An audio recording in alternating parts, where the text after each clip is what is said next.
This is chapter 5 of NCERT minerals and rocks.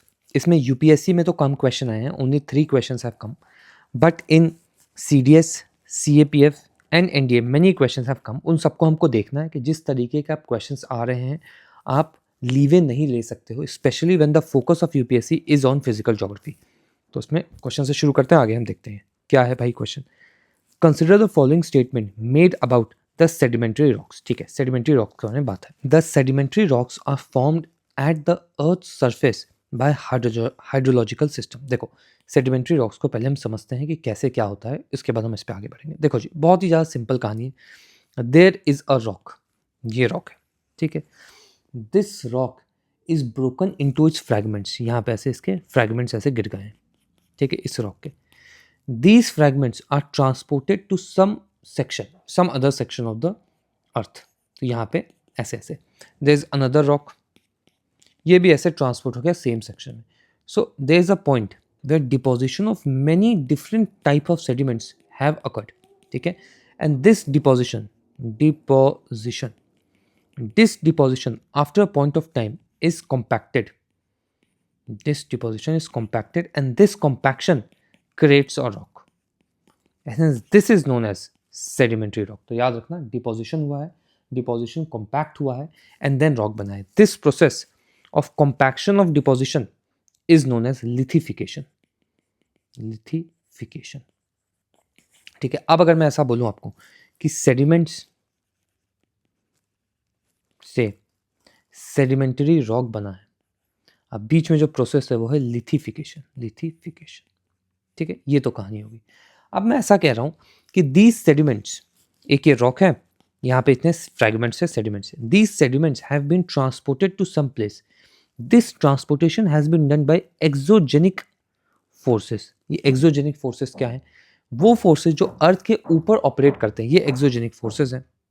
अब ये exogenic forces में क्या आएगा? वाटर आएगा, विंड आएगा, ग्लेशियर आ सकता है, ग्राउंड वाटर आ सकता है, वेव्स आ सकते हैं। ये सारे एक्सोजेनिक फोर्सेस की वजह से ये यहाँ जा रहा है, ठीक है।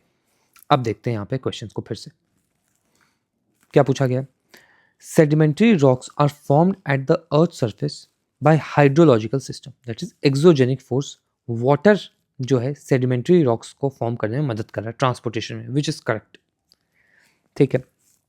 इनफैक्ट जो रॉक है ना, रॉक की वेदरिंग में भी वाटर का इम्पैक्ट होता है। रॉक जब, अब नेक्स्ट चैप्टर में देखेंगे वेदरिंग, तो रॉक जो है, रॉक के ऊपर अगर वाटर जाएगा तो जितने भी सॉल्युबल मिनरल्स हैं रॉक के ऊपर, वो सब इस वाटर के साथ चले जाएंगे। Soluble minerals will go away with the water and hence these minerals will be deposited somewhere else. ये भी एक रोल है, तो ये तो करेक्ट है। The formation of sedimentary rocks involves weathering of pre existing rocks. सही बात है, ये सेडिमेंट्स का कॉम्पैक्शन हुआ है। ये सेडिमेंट्स आए कहाँ से हैं? जब कोई जो रॉक है वो अपने फ्रैगमेंट्स जो टूट गया है, और रॉक को फ्रैगमेंट में टूटने का मतलब क्या होता है? Weathering. A rock broken into fragments and these fragments are in vicinity of the rock, this is known as weathering. इस वेदरिंग रॉक का ट्रांसपोर्टेशन हो गया तो इसको बोलेंगे हम इरोजन, ऐसा बोलते हैं। तो ये जो वेदर्ड रॉक है, ये सेडिमेंट्स लेके कहीं गया और ये सेडिमेंट्स कॉम्पैक्ट हुए तो आपका सेडिमेंट्री रॉक बना, which is also correct. Formation of sedimentary rocks involves weathering of pre existing rock, which is correct. Next, sedimentary rocks contain fossils. सही बात है, ये जो सेडिमेंट्री रॉक्स है, जब कॉम्पैक्शन होता है मल्टीपल सेडिमेंट्स का, so during this compaction these layers are formed of different sediments and hence these layers remain, मतलब these layers contain their own properties and hence sedimentary rocks have layers। अभी हम example देखेंगे तो देखेंगे, तो ठीक है, लेयर्स है तो फॉसिल हो सकता है। सेडिमेंट्री रॉक्स आर लेयर, ही बात हुई है, तो इसमें ऑल द अबव होना चाहिए आंसर। बहुत अच्छा क्वेश्चन है, यही मैंने आपको सिर्फ और सिर्फ ये बताया है। 3 मेजर ग्रुप्स, जब क्वेश्चन आएगा तो इसको हम देखेंगे। नेक्स्ट क्वेश्चन क्या पूछा गया है जी?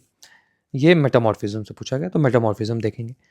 क्वार्ट्ज इज मेटामॉर्फ्ड फॉर्म ऑफ, देखते हैं ये मेटामॉर्फिज्म क्या होता है। बहुत ही सिंपल कहानी है मेटामॉर्फिज्म में। कोई भी ऐसा रॉक है, ठीक है, रॉक है, ऑलरेडी ये रॉक के फॉर्म में है, सेडिमेंट्स नहीं है, ये ऑलरेडी रॉक के फॉर्म में है।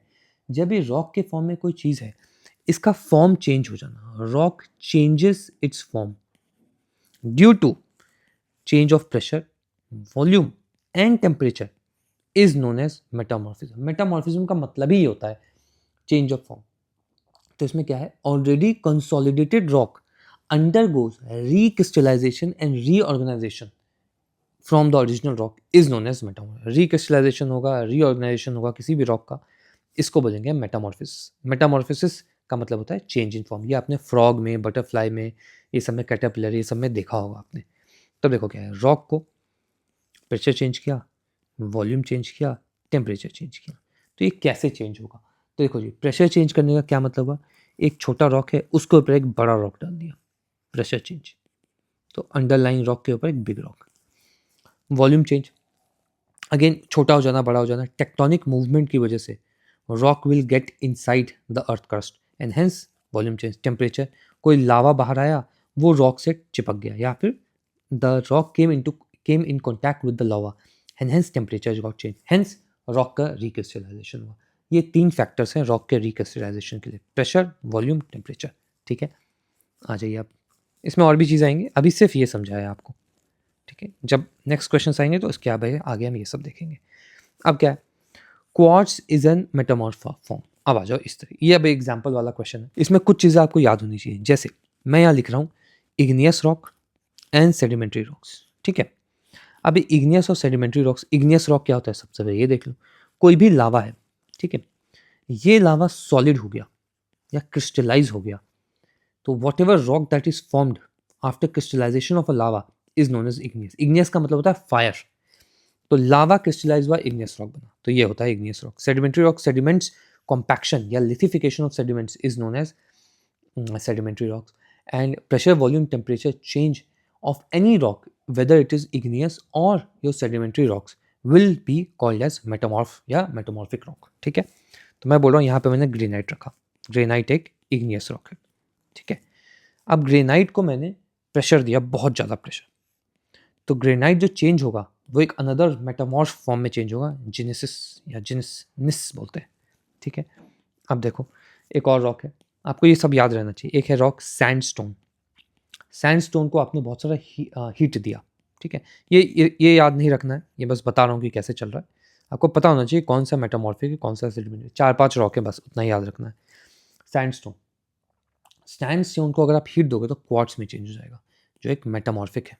ठीक है, इसके बाद एक और रॉक क्ले स्लैश शेल, ये 2 कॉमा स्लैश नहीं कॉमा, तो क्ले स्लैश शेल, जब इसको हम कन्वर्ट करेंगे तो स्लेट में कन्वर्ट होगा, ये फाइलाइट में कन्वर्ट हो सकता है, फाइलाइट, ये शिचित्स में कन्वर्ट हो सकता है, तो ये अगेन अनदर नेम है। ठीक है, अभी फिर मैं दिखाता हूँ। फिर इसके बाद 4th नंबर पे है आपका लाइमस्टोन। लाइमस्टोन को करोगे तो आप बनेगा मार्बल, कोल को करोगे तो डायमंड बनेगा, कोल को करोगे तो एंथ्रासाइट ग्रेफाइट बनेगा। तो ये 4 नाम है। ग्रेनाइट निसिस में चेंज होगा, सैंडस्टोन क्वार्ट्ज में चेंज होगा, क्ले एंड शेल ये स्लेट, फाइलाइट एंड योर सिचिट्स में चेंज होगा, एंड मार्बल जो है, ये लाइमस्टोन जो है वो मार्बल में चेंज होगा। ये ध्यान रखने वाली बातें हैं। ठीक है, फिर से लिखेंगे हम, ग्रेनाइट, सेकंड आसान क्या है हमारे पास, मार्बल या फिर लाइमस्टोन, सॉरी लाइमस्टोन। फिर आपके पास 3rd नंबर क्या है, सैंडस्टोन। पहले पॉज करो, इन तीनों के नाम लिखो, this is marble, this is quartz. अब यहाँ आते 4थे नंबर पे क्ले एंड शेल, तो शेल जो है slate comma schists, and your last में आएगा फाइलाइट। तो 3 नाम, यहाँ क्वार्ट्ज, यहाँ मार्बल, यहाँ निसिस। तो इतने ही नाम आपको पता होने चाहिए, इतने नाम में आपका काम बन जाएगा। पॉज करो, खुद से लिखने की कोशिश करना। अब हम इस क्वेश्चन पे आते हैं। Quartz is a metamorph form of, ये ऐसे तमिलनाडु एनसीईआरटी का सोर्स है। So this is limestone is marble. Obsidian खुद में ही एक इग्नियस रॉक होता है, इस तरीके का दिखता है ऑब्सीडियन। ये एक ऐप भी है, आई थिंक नोटबुक या स्टडी ऐप है। Sandstone, sandstone quartz, shale, shale change होगा स्लेट में, सिचिट्स में एंड फाइलाइट में। जैसे जो टिक वाले हैं बस इसी को ध्यान रखने का है, खत्म कहानी। एंड लाइमस्टोन को भी टिक कर देता हूँ, ऐसे तो याद रहता है लाइमस्टोन, बट टिक कर देता हूँ मैं। ठीक है, चलिए आगे बढ़ते हैं। हाँ जी, ये क्या है जी, generally speaking all rocks may be classified into 3 groups. ठीक है, ये रॉक साइकिल का टॉपिक है अपने पास, ठीक है। अब देखते हैं रॉक साइकिल। पहले वो देख लिया था हमने, क्वेश्चन सही भी है कि नहीं। आंसर इसका सी होना चाहिए, सी है ना, अच्छा। अब जरा रॉक साइकिल देखते हैं, बहुत ही ज़्यादा सिंपल कहानी है। क्या मैंने बोला रॉक साइकिल कि ऐसा एक लावा है, ठीक है, ये ज्वालामुखी फटा, लावा बाहर आया, ठीक है। This lava will solidify, when the lava will solidify it will form igneous rock. तो लावा से बना इग्नियस रॉक, इग्नियस रॉक, ठीक है।